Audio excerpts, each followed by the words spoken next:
Bonjour à chacun de vous. Alors ça y est, on a fini notre quarantaine. Soyez tranquille, si tu croises un frère, tu n'as plus à reculer de 5 mètres. On a fait notre quarantaine en bon québécois, puisque le supérieur général était passé pour éviter tout risque. On est sortis indemnes tous les quatre. Frère Jacob va bien, et on va tous bien. Donc, rendons grâce à Dieu, et j'espère que vous aussi, ça va bien, que vous êtes en forme. Beau soleil, donc là aussi j'ai décidé de faire du coup la vidéo dehors, profitant du beau temps qu'on a aujourd'hui, et que vous aussi vous prenez un peu de temps agréable pour respirer à plein poumon. Cependant, on continue comme le gouvernement nous le demande, le confinement. Les portes de l'église sont fermées à Saint-Charles, à Saint-Louis, à Bienheureuse. Mais si demain matin tu y passes, tu trouveras devant la porte le priant en église disponible avec les lectures Dieu ce dimanche. N'hésite pas à les prendre au passage pour méditer en famille ou personnellement les textes de la liturgie. Demain aussi, belle surprise, tu auras les cloches qui vont toutes sonner dans les 3 églises, comme dans toutes les églises du Québec, demain à midi, pendant 10 minutes, pour nous rappeler que c'est un jour de résurrection, un jour de foi, un jour d'espérance, le dimanche. Alors que ta foi rayonne l'espérance là où tu es, au milieu de ta maison, de ton condo, de ton appartement, là où tu vis avec les autres. Enfin, certains se posent la question, comment fait-on pour se confesser en cette période de confinement? Alors écoute, c'est simple, tu appelles et ici même, on va te le montrer de la main, on va te le montrer là où Mahamas va, ici même, on accueille pour les confessions. Sur la petite terrasse devant le prieuré des frères, le presbytère de Saint-Louis-de-France, tu prends rendez-vous en appelant au 450 471 3451 450 471 3451 ou bien au 348 920 02 01.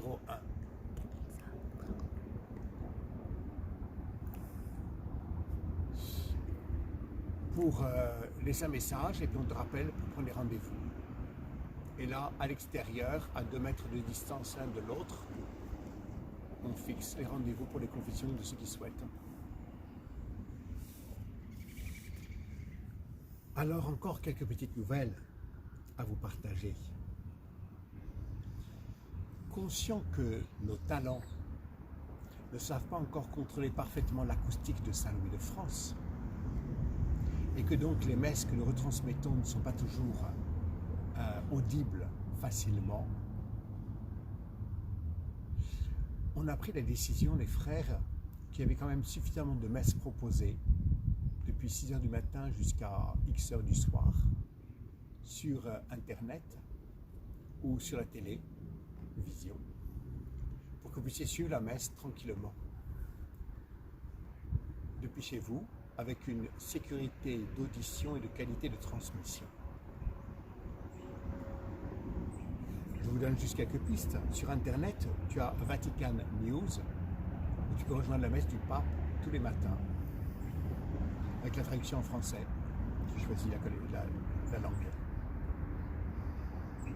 Sur la chaîne de télévision Ciel et Lumière, tu as aussi la messe et plusieurs propositions quotidiennes.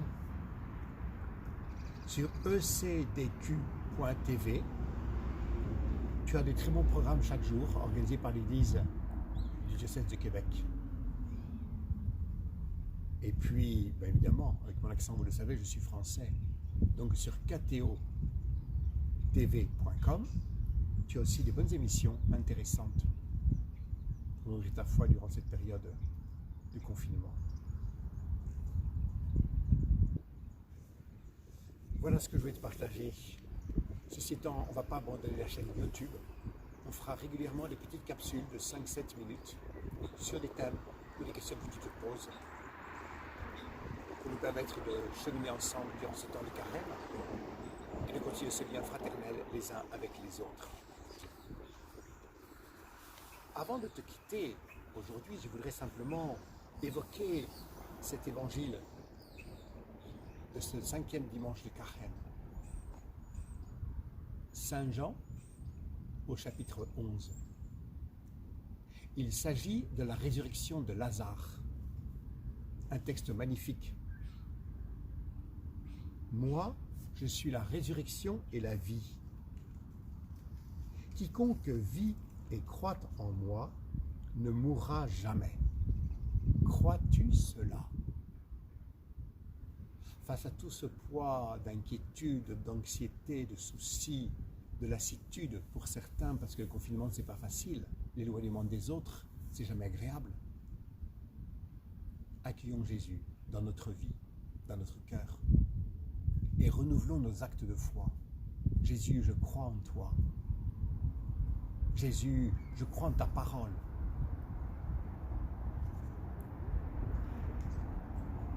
Cette situation de Lazare au chapitre 11, où Jésus va le ressusciter, lui rendre vie, elle est une belle image de ce que nous vivons en ce moment. Pas seulement à cause du coronavirus, pas seulement à cause du confinement, mais aussi au plan spirituel.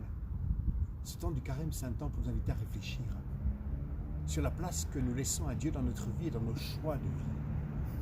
Alors dans ces choix que tu vas faire cette semaine, cette 5e semaine de carême, je t'invite à te demander toi-même comment invoquer Jésus, lui confier nos vies pour qu'il vienne ressusciter en nous sa présence, qu'il vienne aussi renouveler son Église, afin que là où nous sommes, là où l'Église est présente, ce ne soit pas seulement le tintement des cloches qui évoque la présence de Dieu au milieu de nous, ce qui est déjà bien, mais que nous ayons l'audace d'aller aussi avec prudence, comme les normes le demandent, mais montrer cette attention réciproque.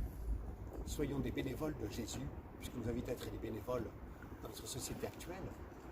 Soyons ces bénévoles de Jésus dont le monde a tellement besoin de nous pour rayonner la joie, pour servir et pour accompagner nos frères et sœurs qui en ont plus besoin.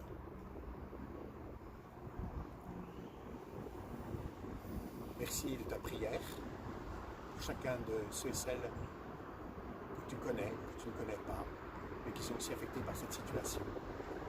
Prions pour ces 2 milliards, presque 3 milliards de personnes confinées. On ne les connaît pas, mais Jésus les connaît. Qu'ils puissent les rejoindre et habiter leur cœur. Amen.